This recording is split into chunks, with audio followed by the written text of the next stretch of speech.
How's it going, everyone? Shiny Plume here with another episode of What We Duel in the Shadow Realm. Today, we got a deck that I've made a while ago, and I've been really having fun with my friends, and not really taking it to tournaments, but I have built it in real life. Introducing Centur-Ion and Mathmech Bystial. Now, guys, I do have a confession to make. I love Mathmech.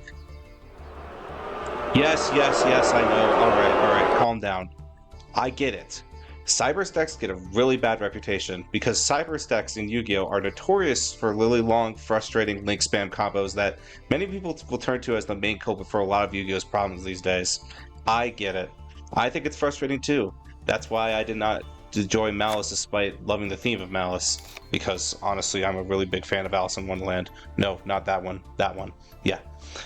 Believe me too, I did not enjoy Mathmech because of the Cyberse link spam it could do, or any of the engines that you could spam it into, such as Add Ignister.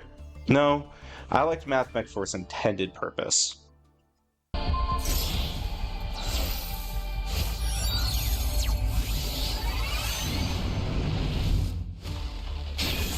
Yeah, I love GeoMathmech File Sigma.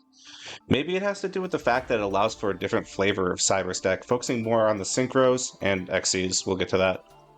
Maybe it's because it's just fun to pour a lot of resources into one big monster and swing in for a bunch of damage at once.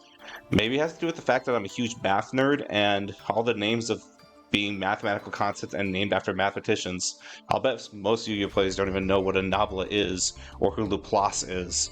Yes, this card's name is pronounced Laplacian, not Laplacian. Whatever the reason, I really enjoyed Mathmech being played as a proper Mathmech deck. Unfortunately, with Circular being at 1 and all the power creep that's happened, Circular and Mathmech failed to make an impact.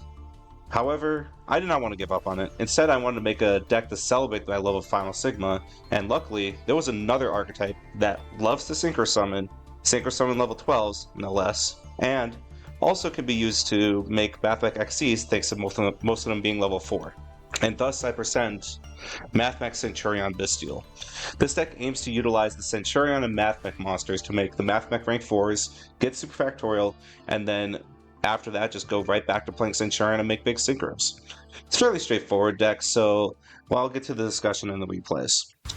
So the reason I built this deck the way I did is because a lot of the Mathmech monsters actually do Cyberse lock you. So things like Sigma, Addition, and Subtraction, which are all really decent extenders for the Mathmech deck, they unfortunately do Cyberse lock you, and because of that, it does not bode well when you're trying to play things that aren't Cyberse monsters. This lends, of course, to the link spam, but I obviously didn't want to build it that way. I wanted to build a deck that utilizes the Mathmech cards in a different way. So the reason Centur-Ion ended up being what I went for was because a lot of the Centur-Ion monsters are level 4, none of them really lock you into anything except for Emblema Oath, and they can be used for XCs and for the synchros. And they themselves have some really good synchros, such as Auxilla. So it really they really bled the two decks together, and I think that's really, really cool. So the main combo involves getting 2 level 4 Centur-Ion monsters onto the board, usually it's Primaire and Tridea, and then you XC summon into Mathmech Alimbertian. You detach both to add the Mathmech Circular, and then you go through a mini Mathmech combo that ends with you summoning Circular, sending Nabla, bringing back Nabla with Alimbertian, searching for Super Factorial, tributing the Nabla, and summoning the Diameter, and then you go into a Synchro 8, which in this case would be the Primera Primus, and then you search Emblema Oath and go right back to playing Centur-Ion. It's actually really, really interesting how the two decks kind of bridge together in that way. Now, unfortunately, it does mean that most of the Mathmech monsters don't really do anything on their own, but that's fine. Other reason that they are being used, though, is because of Mathmech Super Factorial. If you don't know what Super Factorial is, this card is extremely busted. It's kind of like a Tri-Brigade Revolt, where you summon back monsters and then immediately perform a summon. In this case, you'd summon 3 Mathmech cards and perform an XC summon of Mathmech Laplacian. Laplacian is the most broken card in the Mathmech deck. What it does is you detach materials from it, and depending on what you detach, you can do 3 things. You can send a monster your opponent controls to the graveyard, send a spell or trap your opponent controls to the graveyard, and send 1 random card from your opponent's hand to the graveyard. Effectively, this is what we call in Yu-Gi-Oh! Trishula effect. So, what you do is you set up a super factorial and then you summon Laplacian on your opponent's turn in order to basically Trishula them when they're not least expecting it. And the cherry on top, if you use Mathmech Diameter as one of the materials, the monster has a built-in Omni negate.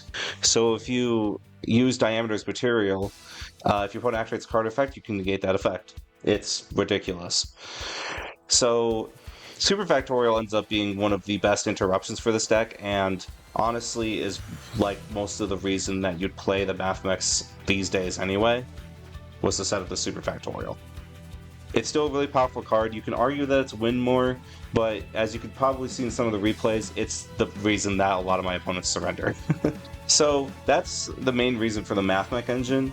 As for Final Sigma himself, I find myself rarely summoning him, but that's mostly because there's just so many better Synchro 12s to be making, such as Auxilla is just a really good card for follow-up, and then Crimson Dragon is one of the most broken Synchro 12s ever made. What it does is that you can target a level 7 or higher Synchro monster on the field except for Crimson Dragon, return Crimson Dragon to the extra deck, and if you do, it's supposed to summon a Dragon Synchro with the same level as the monster you targeted.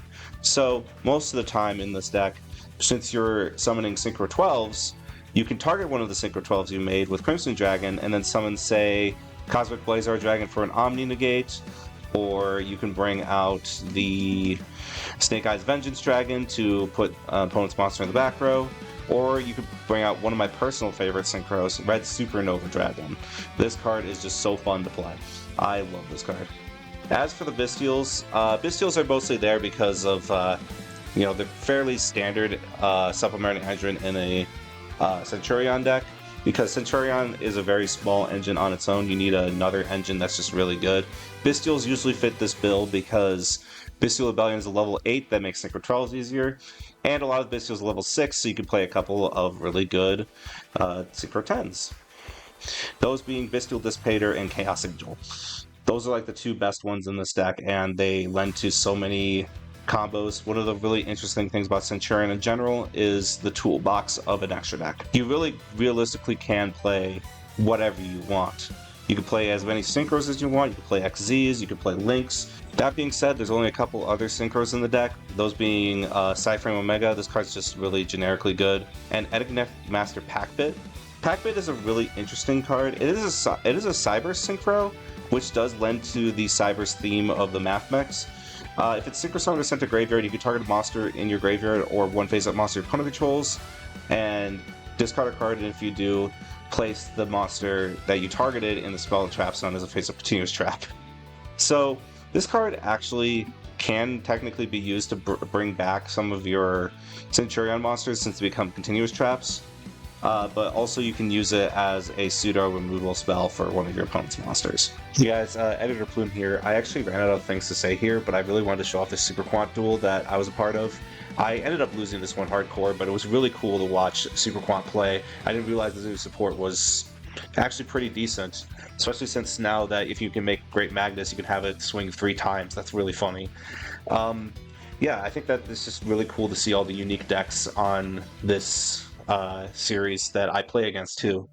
So here we are back with the deck, and honestly this deck is just really fun to play, and it's just really unique take on playing a Mathmech engine. And also Centurion is just a really fun deck to play, and I really enjoy that. So I love how they go hand in hand. And it is a really nice tribute to one of my favorite archetypes that I don't really get to talk about much anymore. I know that one day Circular will go back to 3. Please, Konami. I would love that. I would also love maybe Maybe it's more copium to say more Mathmech support, but I would just say more cyber support that are not Link monsters. I would prefer to have more synchros. I think that'd be really fun. But regardless, this has been my Centur-Ion Mathmech Bystial deck. Hope you guys really enjoyed this episode of what we do in the Shadow Realm. And during the end phase, Petal grows back. Thank you all for watching. Peace.